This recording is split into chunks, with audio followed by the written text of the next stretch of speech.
In September 1944, the Western Allies believed that the end of the war was finally within reach. After breaking out from the Normandy beachhead and racing across France and Belgium, Allied armies were standing on the doorstep of Germany itself.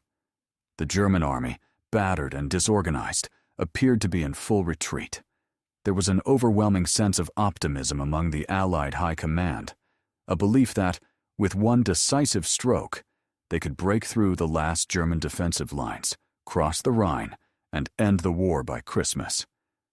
Out of this hope, and perhaps overconfidence, was born Operation Market Garden, one of the most ambitious and daring military operations of the Second World War. But instead of delivering victory, it would become one of the Allies' greatest mistakes. The plan was conceived by British Field Marshal Bernard Montgomery, one of the most celebrated commanders of the war. Montgomery was determined to deliver a knockout blow to Nazi Germany. Rather than continue the slow, methodical advance along a broad front, a strategy favored by American General Dwight D. Eisenhower, Montgomery proposed a bold thrust into the heart of Germany through the Netherlands.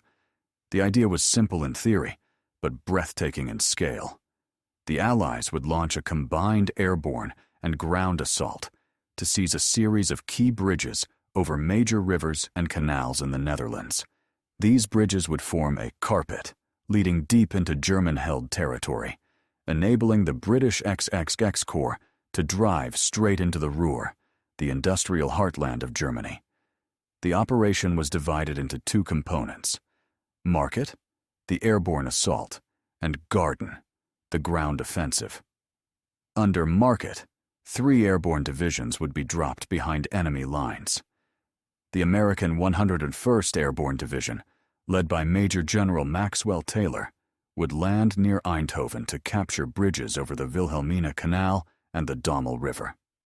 Further north, the American 82nd Airborne Division, under Brigadier General James Gavin, would seize key bridges at Grave and Nijmegen over the Maas and Wal rivers.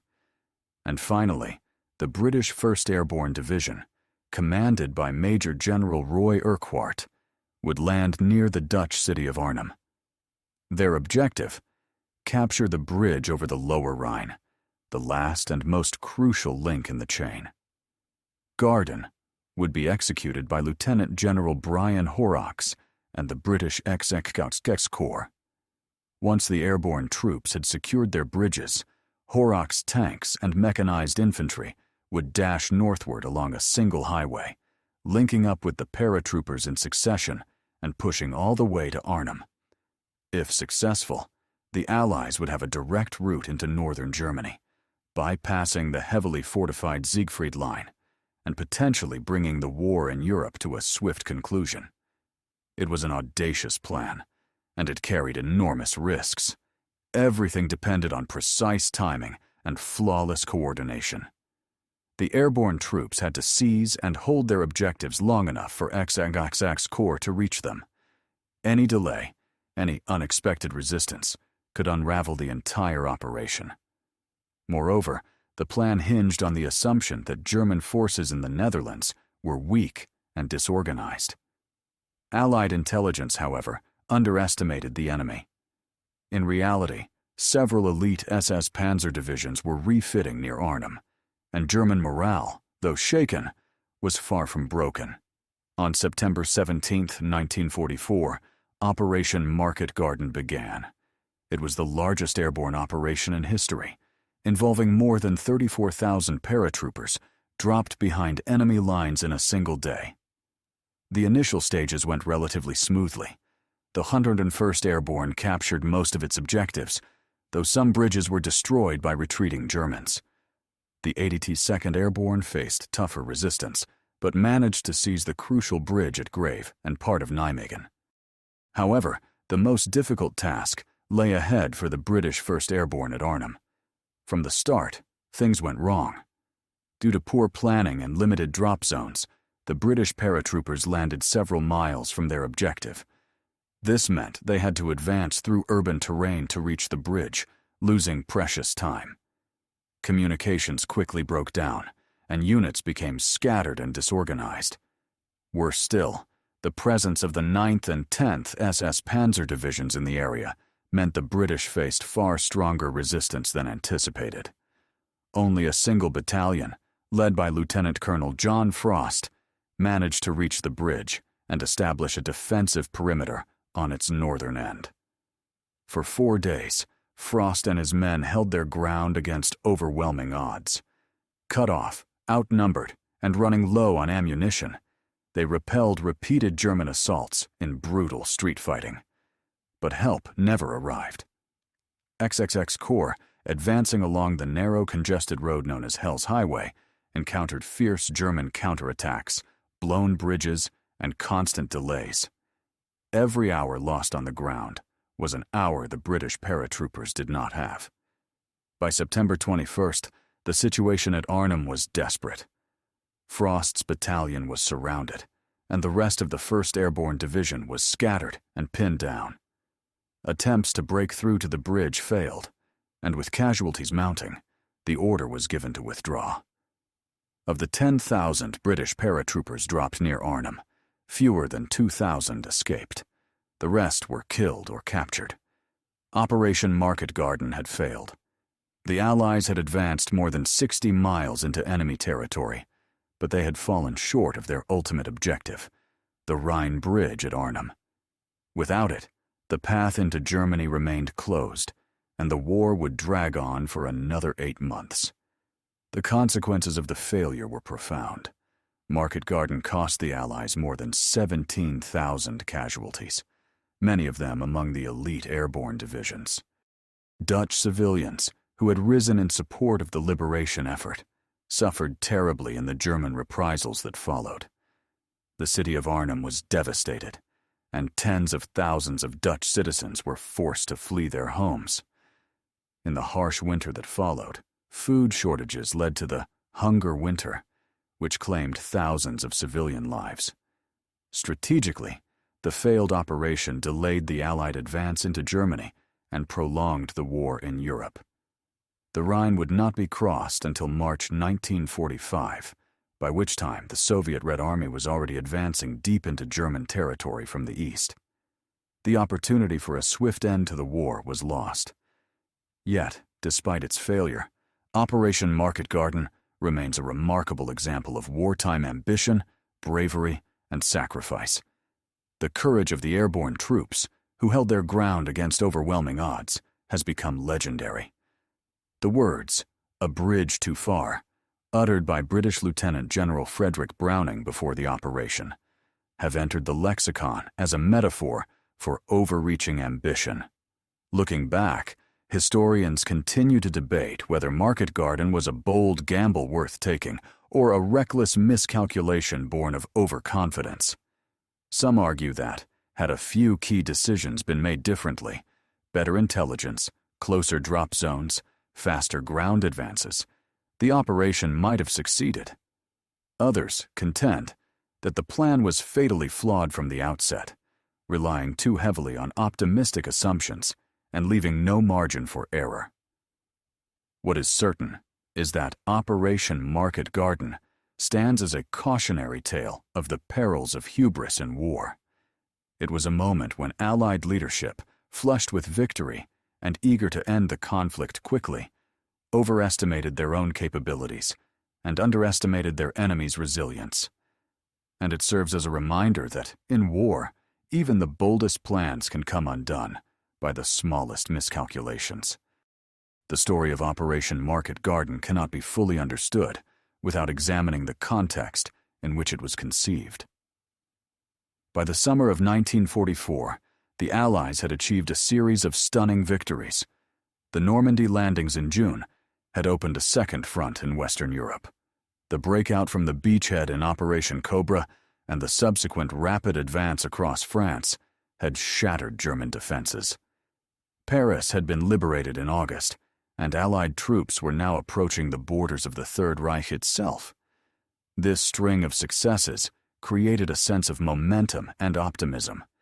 Many Allied commanders, particularly Montgomery, believed that Germany was on the verge of collapse. The Wehrmacht appeared exhausted and disorganized after months of retreat, and Allied logistical superiority seemed overwhelming. It was in this climate of confidence, some would say overconfidence, that Montgomery proposed Market Garden. Montgomery's strategic vision was clear: bypass the heavily fortified Siegfried Line and strike directly into the Ruhr. The Ruhr was not just another objective. It was the industrial heart of Germany, producing much of the country's steel, coal, and weapons. Capturing it could cripple the Nazi war machine and hasten the end of the conflict. But to reach it, the Allies first had to cross the Rhine, Germany's natural defensive barrier.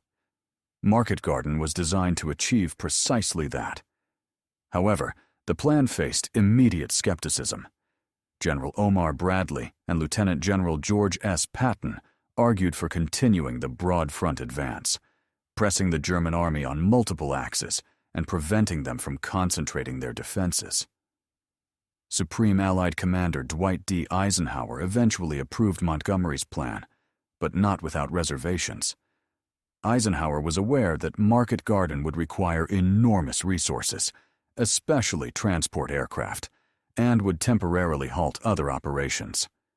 Nonetheless, the potential reward was deemed worth the risk. From the outset, intelligence flaws plagued the operation. Allied reconnaissance had detected the presence of German armored units near Arnhem, but their significance was downplayed or ignored. Reports from the Dutch resistance, warning that SS panzer divisions were refitting in the area, were dismissed as unreliable. The assumption that German forces in the Netherlands were weak would prove disastrously wrong. Logistics also presented major challenges. The airborne divisions would have to be supplied entirely by air until ground forces reached them. This meant that if the ground advance was delayed, the paratroopers could run out of ammunition, food, and medical supplies. Furthermore, because of concerns about flak and terrain, many of the drop zones were located miles from the bridges they were meant to capture. This decision, intended to ensure safer landings, would have catastrophic consequences at Arnhem. The airborne assault on September 17th began with massive waves of transport planes and gliders crossing into Dutch airspace. Civilians in the occupied Netherlands watched in awe as thousands of paratroopers descended from the skies, a spectacle unlike anything seen before. The Dutch underground immediately mobilized to assist the Allies, providing intelligence, shelter, and guidance. Hopes for liberation soared. The 101st Airborne Division's landings near Eindhoven were relatively successful. Despite scattered drops and stiff resistance in some areas, the division captured several key bridges. However, the bridge at Son was destroyed by retreating German engineers, forcing XXX Corps to build a temporary Bailey Bridge, a delay that would ripple through the entire operation. The 82nd Airborne faced more serious challenges near Nijmegen. German defenses were stronger than expected, and the vital bridge over the Waal River remained in enemy hands. Attempts to capture it were initially repelled. General Gavin made the critical decision to prioritize securing the high ground at Groesbeek, a move intended to protect the division's flank, but one that cost valuable time. The result was that the Nijmegen Bridge, essential for XXX Corps' advance, remained under German control for days. Meanwhile, the British 1st Airborne Division was encountering disaster at Arnhem. The distance from their drop zones to the city allowed German forces to organize a defense before the paratroopers arrived. Communication failures further compounded the problem. Radios malfunctioned or failed to work entirely in the wooded terrain, leaving units isolated and unable to coordinate their movements. Lieutenant Colonel John Frost's 2nd Battalion, which managed to reach the Arnhem Bridge, quickly found itself surrounded.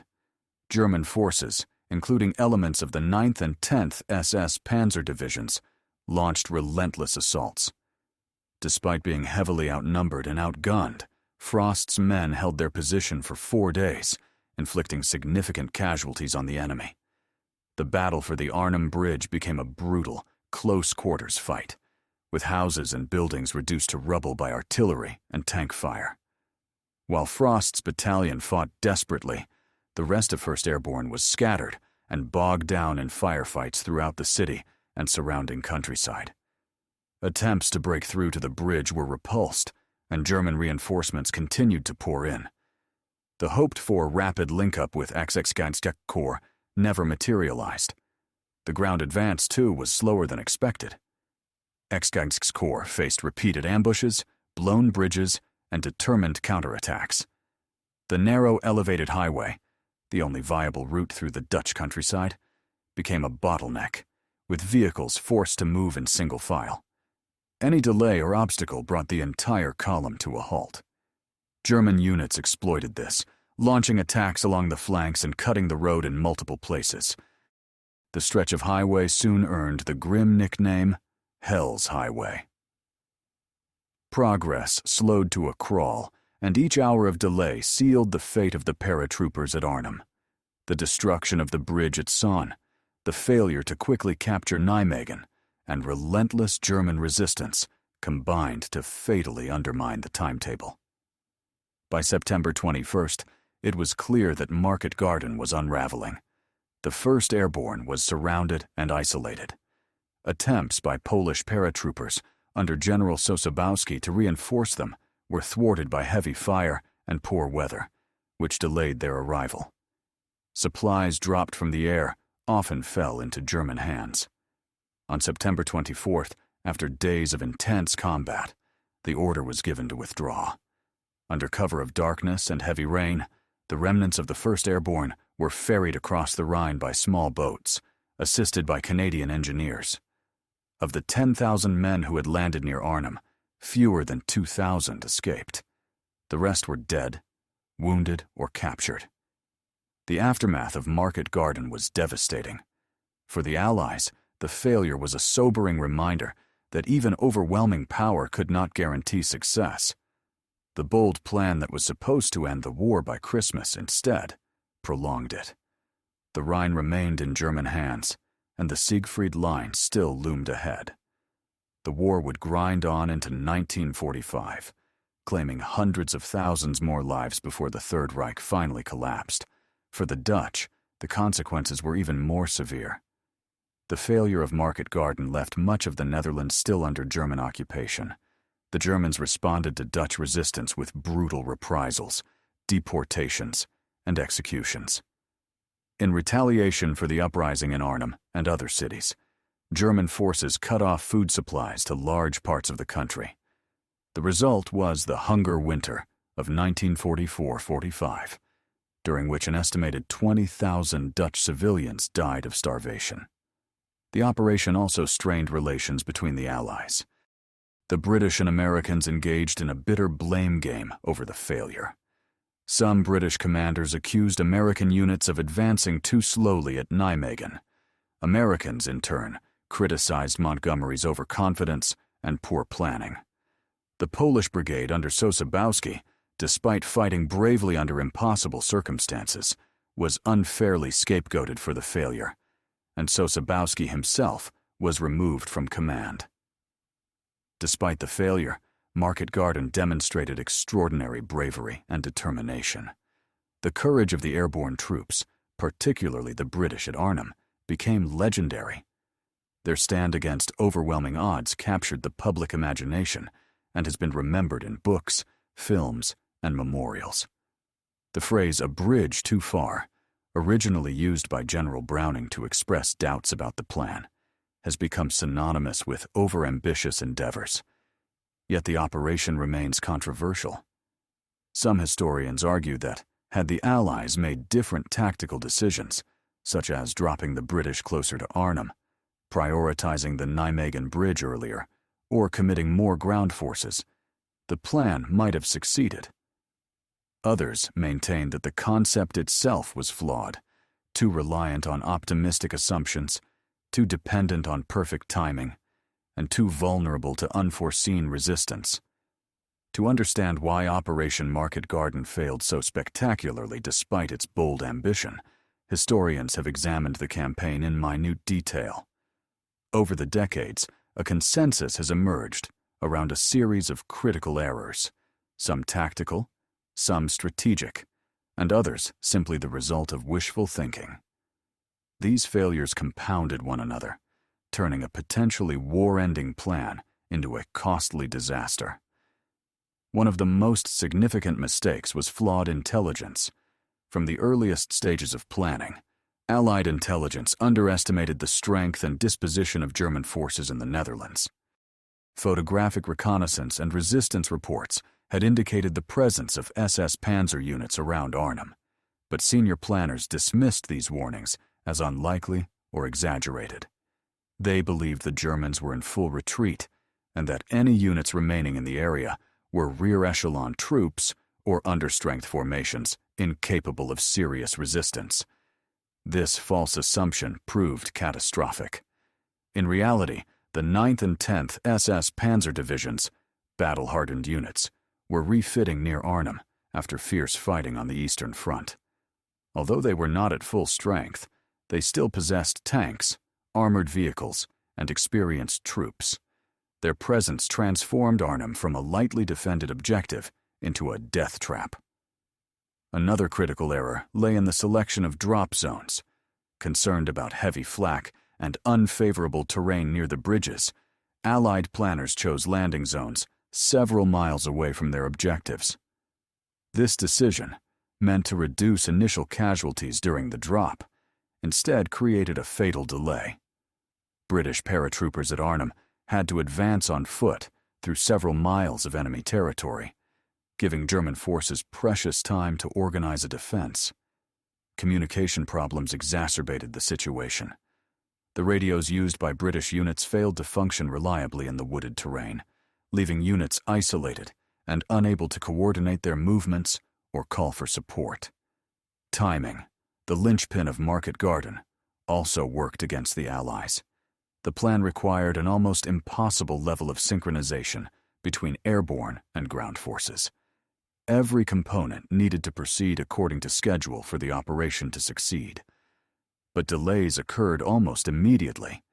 The destruction of the Sun Bridge, the failure to capture Nijmegen quickly, the congestion along Hell's Highway, each setback pushed the timetable further behind. As hours turned into days, the isolated airborne units found themselves fighting for survival instead of holding ground for a planned link-up. The single-road nature of the ground advance was itself a major flaw. Montgomery's plan relied on the British XXX Corps pushing rapidly northward along one narrow highway that snaked through open polder country, flanked by rivers, dikes, and soft ground. This created a logistical nightmare. A single destroyed bridge, a vehicle breakdown, or a well-placed German ambush could halt the entire advance, and often did. German counterattacks cut the road repeatedly, forcing Allied engineers and infantry to fight just to reopen their supply lines. Coordination between Allied commands also left much to be desired. Airborne units often operated on outdated assumptions about ground progress, while ground units underestimated the resistance faced by paratroopers. The failure to prioritize key objectives, most notably the Nijmegen Bridge, proved disastrous. Capturing that bridge sooner could have significantly shortened XXX Corps' advance time and perhaps allowed them to relieve the British at Arnhem. Instead, the delay at Nijmegen became one of the pivotal moments of the operation. There were also political and strategic pressures shaping the plan. Montgomery was determined to seize the initiative and prove the superiority of his strategy over Eisenhower's broad front approach. Some historians argue that this rivalry led him to oversell the feasibility of Market Garden and downplay its risks. Eisenhower, for his part, was reluctant to deny Montgomery's plan outright, partly for political reasons. British morale and prestige were deeply tied to their commander's reputation, and a bold victory could bolster Allied unity. The result was a plan that was more ambitious than realistic, and one that lacked a robust contingency if things went wrong. Despite all these mistakes, it is important to note that Market Garden came tantalizingly close to success. The Allies captured most of their intermediate objectives, advanced deep into the Netherlands, and temporarily breached the German defensive line. Had the Arnhem Bridge been taken and held, the war in Western Europe might have ended months earlier. The failure was not inevitable, but it was the product of a chain of misjudgments that together doomed the operation. The consequences extended far beyond the battlefield. In the Netherlands, the failure had tragic repercussions for the civilian population. Inspired by the Allied advance, Dutch resistance groups had risen up against German occupation. But when Market Garden collapsed, the Germans responded with brutal reprisals. Executions, deportations, and mass arrests followed. The German occupation authorities also imposed a food blockade on the Western Netherlands, cutting off supplies to millions. The resulting famine, known as the Hunger Winter, claimed thousands of lives and left deep scars on Dutch society. For the German military, Market Garden was a gift. The operation's failure allowed them to stabilize their front lines, regroup, and prepare for the coming Allied offensives. The victory at Arnhem boosted German morale and demonstrated that the Wehrmacht, despite its losses, was still capable of mounting an effective defense. Field Marshal Walter Model, who commanded German forces in the region, skillfully orchestrated the response to the Allied assault, earning praise even from his enemies for his tactical acumen. For the Allies, Market Garden was a bitter lesson in the limits of ambition. It shattered the illusion that the war could be won quickly and forced a return to the slower, grinding campaign that Eisenhower had originally envisioned. In the months that followed, Allied forces turned their attention to clearing the Scheldt estuary, a bloody and difficult operation necessary to open the port of Antwerp and secure supply lines. Only in March 1945, with Operation Plunder, would the Allies finally cross the Rhine in force? The legacy of Market Garden has endured for decades. It remains one of the most studied operations of the Second World War, not only for its dramatic scope, but also for the valuable lessons it offers in military planning and execution. Among these lessons, several stand out clearly. First, intelligence must be accurate and acted upon. Wishful thinking and overconfidence can be as deadly as enemy fire. Second, logistics and terrain are as crucial as strategy. No matter how brilliant a plan appears on paper, it cannot succeed if the supply lines are overstretched or the routes of advance are too vulnerable. Third, timing and coordination are vital in complex operations. Even minor delays can cascade into catastrophic failure. But perhaps the most enduring lesson of Market Garden is one of humility. War is unpredictable, and even the most carefully crafted plans can be undone by unforeseen events. Ambition is necessary for victory, but it must be tempered by realism. The Allies reached too far, too fast, and paid a heavy price for their overreach. Despite its failure, Operation Market Garden also revealed the extraordinary courage and resilience of those who fought in it. The paratroopers at Arnhem, holding out against overwhelming odds, demonstrated a level of heroism that continues to inspire. The men of XXXX Corps, slogging their way up Hell's Highway under constant fire, showed determination and sacrifice. And the Dutch civilians, who risked their lives to shelter and aid Allied soldiers, displayed bravery and humanity amid the horrors of war. In the decades since 1944, the battlefields of Market Garden have become places of remembrance. Memorials, museums, and annual commemorations in Arnhem, Nijmegen, and Eindhoven honor those who fought and died there. Veterans have returned to the bridges they once stormed, often welcomed as heroes by the Dutch people whose liberation they sought. The story of Market Garden, tragic yet heroic, flawed yet unforgettable, has been immortalized in books, documentaries, and films, most famously in Cornelius Ryan's A Bridge Too Far and its 1977 film adaptation. The operation's name itself, Market Garden, has become a byword for bold ambition and tragic miscalculation. It represents both the heights of Allied determination and the depths of their fallibility. And it reminds us that, in war as in life, even the greatest powers are not immune to failure. As the guns fell silent over Arnhem and the battered survivors withdrew across the Rhine, a grim reality set in. The war in Europe was far from over.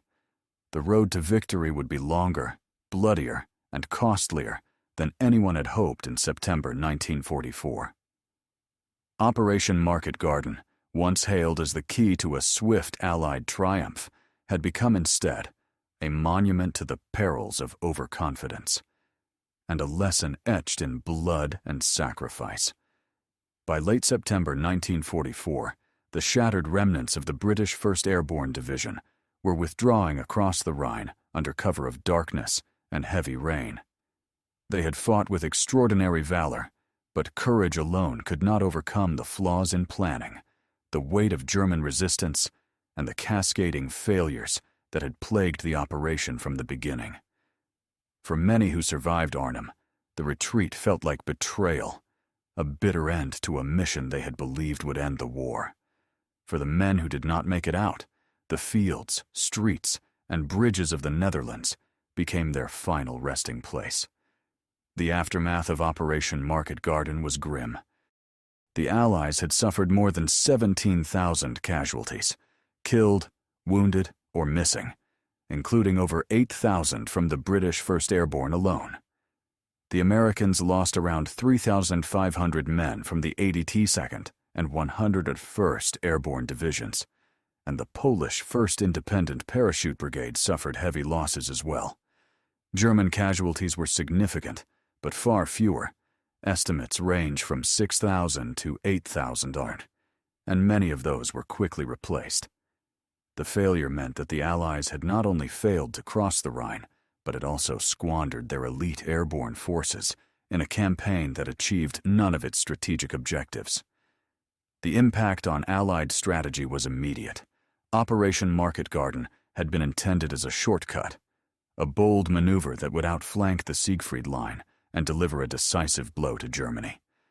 With its failure, Eisenhower reverted to the original plan, a broad front advance into Germany.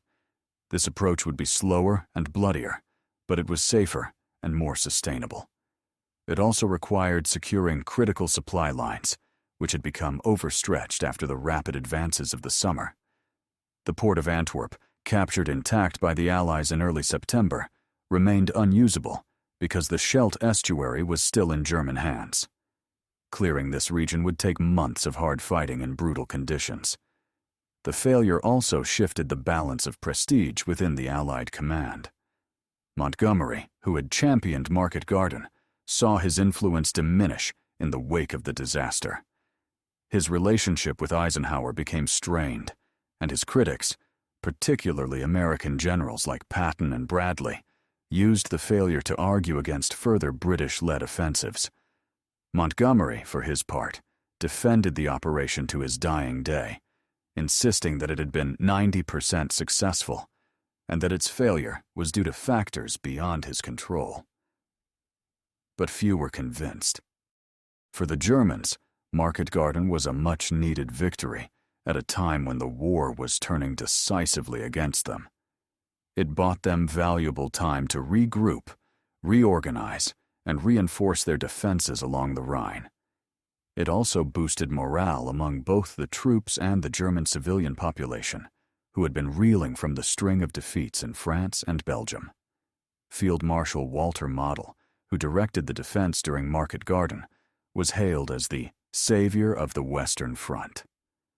His skillful use of available forces, rapid response to Allied movements, and ability to exploit Allied mistakes were instrumental in the German victory.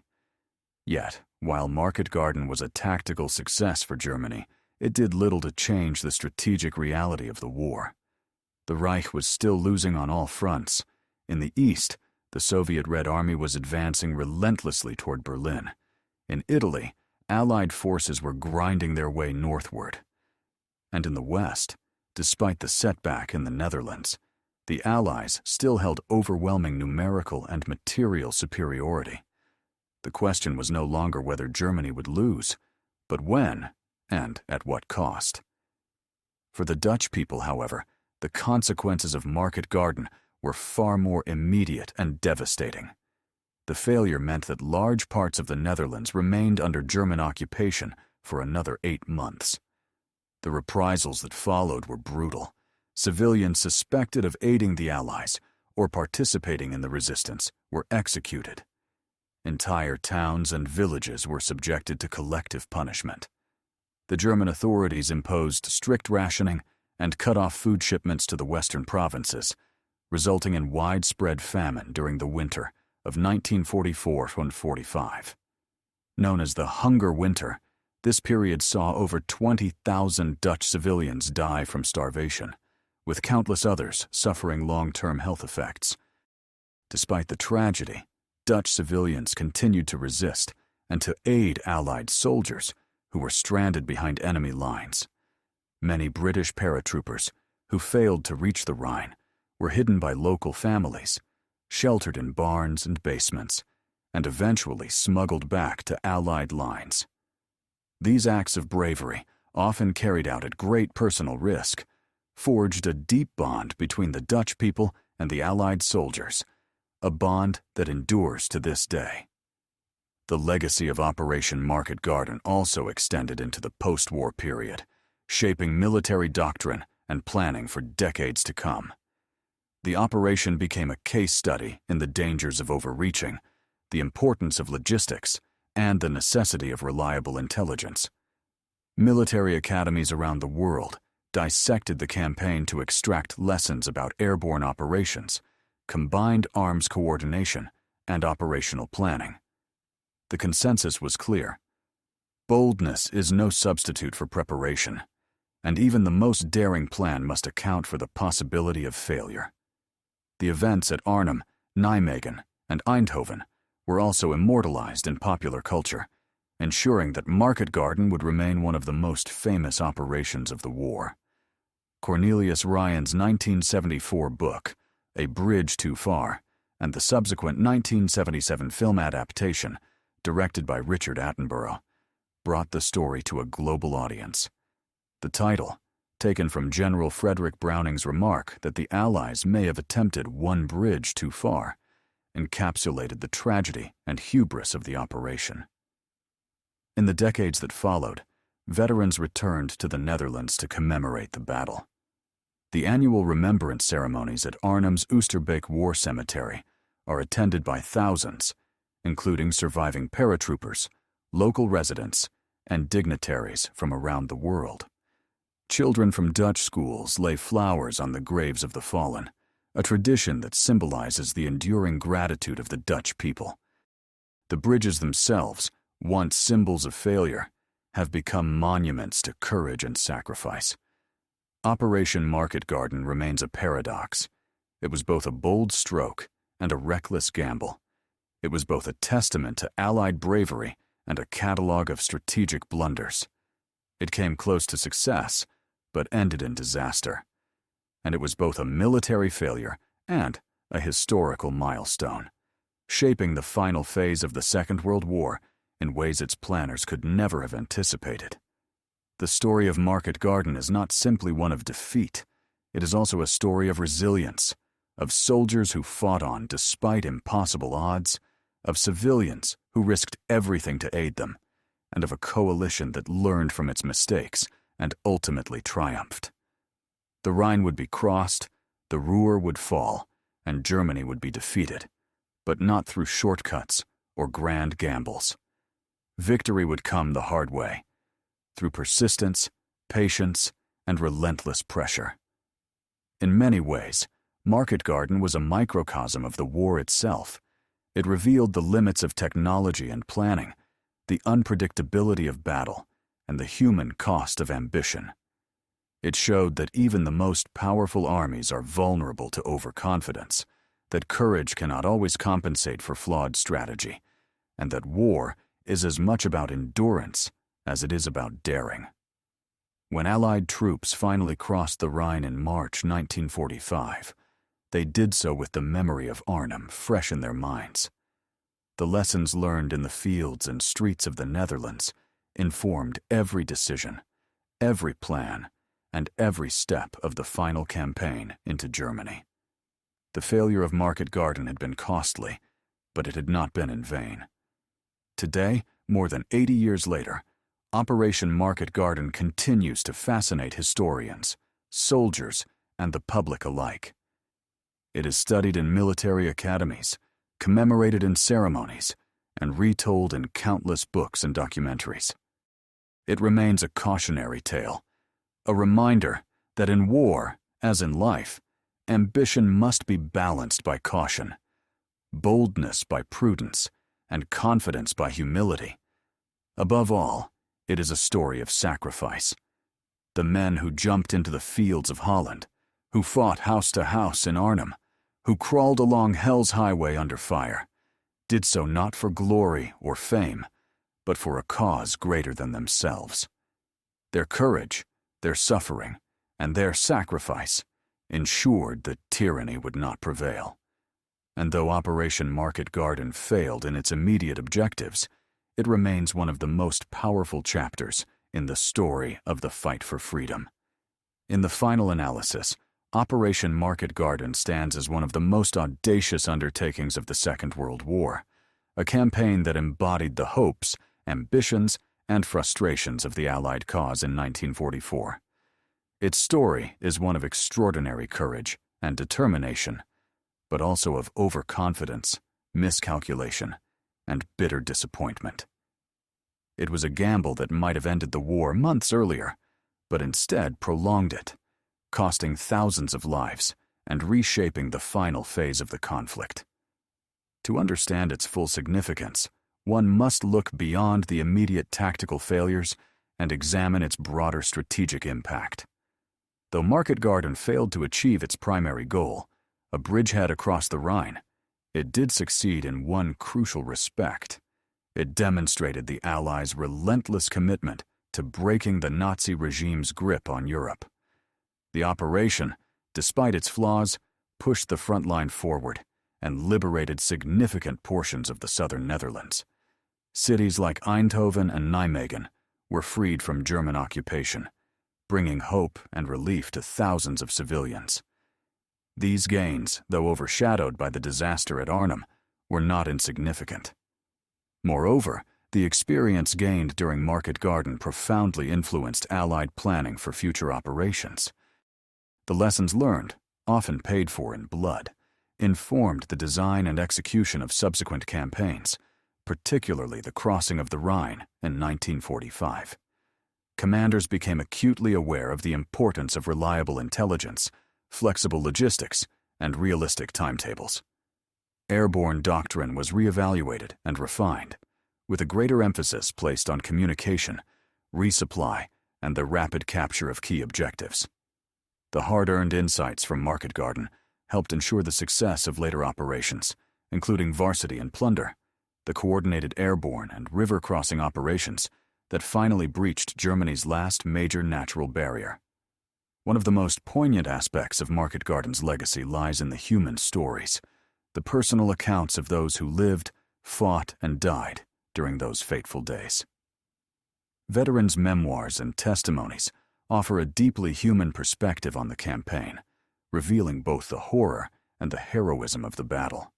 Many paratroopers recalled the surreal beauty of the mass airborne drop, the sky filled with hundreds of aircraft and thousands of parachutes, and the sudden, brutal transition to intense ground combat. Others described the desperate street battles in Arnhem, where they fought house to house against tanks and infantry, often reduced to a handful of men with dwindling ammunition. For the Dutch civilians, the memories are equally vivid. They speak of the joy and hope that swept through their towns as Allied paratroopers descended from the skies, and the crushing despair that followed the operation's failure.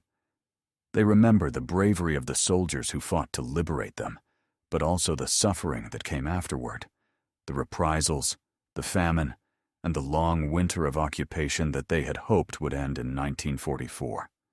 Many of these stories have been passed down through generations, forming an integral part of Dutch national memory. The British 1st Airborne Division, despite its catastrophic losses, emerged from the battle with its reputation for bravery and tenacity enhanced. Its stand at Arnhem has been compared to legendary last stands throughout history: Thermopylae, Rorke's Drift, Stalingrad, where small groups of soldiers held out against overwhelming odds. Lieutenant Colonel John Frost and his men, who defended the northern end of the Arnhem Bridge for 4 days without adequate supplies or reinforcements, became symbols of determination and resilience. Even the Germans who fought against them expressed admiration for their courage. The Americans, too, demonstrated remarkable resolve. The 101st and 82nd Airborne Divisions faced formidable obstacles, destroyed bridges, strong German defenses, and counterattacks. Yet they continued to push forward, securing vital crossings and holding key terrain. Their actions ensured that the ground advance, despite its delays, was not a total failure.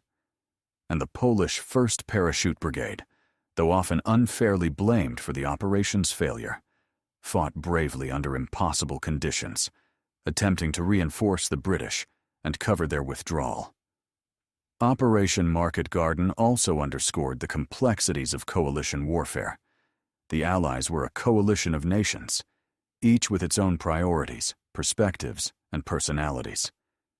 The friction between Montgomery and Eisenhower, the rivalry between British and American commanders, and the political considerations that influenced strategic decisions all played a role in shaping the operation. These tensions were not unique to Market Garden, but they were magnified by the stakes of the campaign and the ambitious nature of the plan. The experience highlighted the need for better coordination and communication among Allied leadership, a lesson that would prove crucial in the final months of the war. Today, historians continue to debate the what-ifs of Market Garden. What if the British drop zones had been closer to Arnhem? What if the Nijmegen Bridge had been seized on the first day? What if the SS Panzer divisions had not been refitting nearby? Could the operation have succeeded? Some argue that with minor adjustments, the plan might have achieved its objectives. Others contend that it was doomed from the start, too complex, too ambitious, too dependent on perfect conditions. Yet perhaps the most enduring lesson of Market Garden is that even failure can have value. The operation revealed weaknesses that needed to be addressed, tested the limits of Allied capabilities, and forged a deeper understanding of the challenges of modern warfare. It reminded commanders that victory requires more than boldness. It demands adaptability, humility, and a willingness to confront uncomfortable truths. As the war entered its final months, the Allies applied these lessons with devastating effect. In March 1945, Operation Plunder, a massive, meticulously planned assault, successfully crossed the Rhine near Wesel, supported by Operation Varsity, the largest single-day airborne operation of the war. This time, everything worked as intended. Intelligence was accurate, logistics were robust, coordination was tight, and objectives were achieved. Within weeks, Allied forces were advancing deep into Germany, and by May, the Third Reich lay in ruins. Looking back from the vantage point of history, Operation Market Garden occupies a unique place in the story of World War II. It was neither a total failure nor a partial success. It was a bold gamble that fell just short, a testament to human ambition and a warning against its excesses. It revealed the extraordinary capabilities of the Allied war machine, the ability to plan and execute operations on an unprecedented scale, while also exposing its vulnerabilities. Most of all, it showcased the resilience of those who fought and suffered. The soldiers who parachuted into the Netherlands knew the risks, yet they went willingly.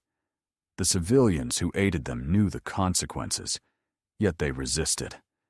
Their courage transcends the outcome of the operation itself. They fought for something larger, for liberation, for justice, for the end of tyranny. And in that sense, their struggle was not in vain. In the quiet Dutch towns where the battle raged, the memory of Market Garden is alive and well. Bridges once fought over are now peaceful crossings. Fields once filled with paratroopers are now lined with memorials. And each September, veterans, families, and locals gather to honor the fallen. They lay flowers, read names, and remember a moment when hope soared as high as the parachutes that filled the sky, and when sacrifice proved greater than any single victory or defeat. Operation Market Garden was, and remains, the Allies' greatest mistake, but also one of their greatest stories. It is a story of audacity and miscalculation, of failure and redemption, of suffering and heroism. Above all, it is a story that reminds us that history is not written only in victories. It is written, too, in the battles that did not go as planned, in the bridges that were too far, and in the men and women who gave everything, even when success was out of reach. In the decades since the guns fell silent over Arnhem, historians, soldiers, and ordinary citizens alike have continued to wrestle with the legacy of Operation Market Garden. It is a story that resists easy categorization, neither a complete failure nor a meaningful success, neither a tactical blunder without merit nor a glorious defeat without consequences. Rather, it is a complex tapestry woven from ambition, courage, miscalculation, and tragedy. One of the most enduring debates concerns the question of whether Market Garden was worth attempting at all. Some historians argue that the operation was fundamentally flawed, a desperate gamble born of overconfidence and political pressure rather than sound military reasoning. They point to the flawed intelligence, the logistical bottlenecks, and the unrealistic timetable as evidence that the plan was doomed from the outset. To these critics, Market Garden was a cautionary tale about the dangers of letting political ambition and personal ego override military reality. Others, however, take a more sympathetic view. They argue that in the autumn of 1944, the Allies had a rare opportunity to exploit German disarray and end the war quickly. The strategic logic behind Market Garden, a bold thrust into the Ruhr industrial heartland, was sound in theory, even if its execution fell short. The risks were great, but so too were the potential rewards. In this view, Market Garden was not a reckless folly, but a calculated risk, one that failed, but one that was worth taking. What is undeniable is the profound human cost of the operation. Tens of thousands of soldiers and civilians paid the price for the Allies' ambition. The British 1st Airborne Division suffered catastrophic losses, with more than 3/4 of its men killed, wounded, or captured. Entire communities in the Netherlands were devastated, and the suffering inflicted on Dutch civilians during the Hunger Winter remains one of the darkest chapters of the war in Western Europe. Yet amid this tragedy, acts of extraordinary heroism and humanity shone through, acts that continue to inspire reverence and respect to this day. For many veterans, Market Garden was a defining moment of their lives. Those who survived often described it as the most intense and harrowing experience they had ever endured. The bonds forged in the heat of battle, among soldiers who fought side by side, shared foxholes, and relied on each other for survival, lasted a lifetime. Many veterans returned to the Netherlands year after year to pay their respects to fallen comrades and to thank the Dutch people for their courage and support. The Dutch, in turn, never forgot the sacrifices made on their behalf. In the cities and towns where Market Garden was fought, memorials and museums keep the memory of the operation alive. In Arnhem, the John Frost Bridge, named after the commander who led the gallant defense of the northern span, stands as a symbol of resilience and sacrifice. In Oosterbeek, the Airborne Museum preserves the stories of those who fought and died there. And each year, thousands gather for remembrance ceremonies, their numbers including schoolchildren, who place flowers on the graves of Allied soldiers. A poignant reminder that the legacy of Market Garden is being passed on to new generations. In the larger narrative of World War II, Operation Market Garden occupies a unique and significant place. It marked a turning point in the Western campaign, forcing the Allies to confront the limits of their capabilities and rethink their strategies for the final push into Germany. It demonstrated that even overwhelming numerical and material superiority could not guarantee success, and that war remained an unpredictable and unforgiving endeavor. It also underscored the importance of humility in the face of war's complexities, a lesson as relevant today as it was in 1944. The phrase, "a bridge too far," coined from General Browning's prescient warning before the operation, has since entered common usage as a metaphor for overreach and ambition that exceeds one's grasp. It serves as a fitting epitaph for Market Garden, an operation that aimed to leap across rivers, defeat armies, and end a war, but ultimately fell just short. Yet that phrase, while capturing the sense of failure, does not fully encompass the depth of the operation's legacy. For the men who fought there, the bridges were not simply too far. They were worth every step, every sacrifice, and every drop of blood shed in their pursuit. In many ways, the story of Market Garden mirrors the broader story of the Second World War itself. It was a conflict marked by immense human suffering, but also by extraordinary acts of courage and resilience. It was a struggle between ambition and reality, between hope and despair, between the desire for swift victory and the harsh truth that victory often comes only through perseverance and sacrifice. Market Garden, with all its triumphs and tragedies, encapsulates these contradictions perfectly. As time passes, and the generation that fought in World War II fades into history, the importance of remembering operations like Market Garden grows ever greater. They remind us of the costs of war, the lives lost, the cities destroyed, the families torn apart. They remind us of the complexity of military decision-making, the consequences of flawed planning, and the fine line between victory and defeat. And they remind us of the human capacity for bravery, resilience, and selflessness in the face of overwhelming adversity. Operation Market Garden may have been the Allies' greatest mistake, but it was also one of their greatest displays of courage. It was a failure that taught invaluable lessons, a defeat that paved the way for ultimate victory, and a tragedy that revealed the best of humanity amid its worst horrors. It stands as a testament to the fact that history is not defined solely by its victories, but also by the failures that shape the path to them. In the end, the Rhine would be crossed, the Ruhr would fall, and Nazi Germany would be defeated. But the story of how that victory was achieved, and the price that was paid along the way, would forever include the fields of Holland, the shattered streets of Arnhem, and the bridges that proved just out of reach. Operation Market Garden was a bridge too far, but it was also a step closer to the freedom that millions had fought and died for. Today, when visitors walk across the bridges over the Maas, Waal, and Rhine, they cross not just rivers, but the echoes of history. They tread the same ground where paratroopers once fell from the sky, where tanks once rumbled forward under fire, and where ordinary men performed extraordinary deeds.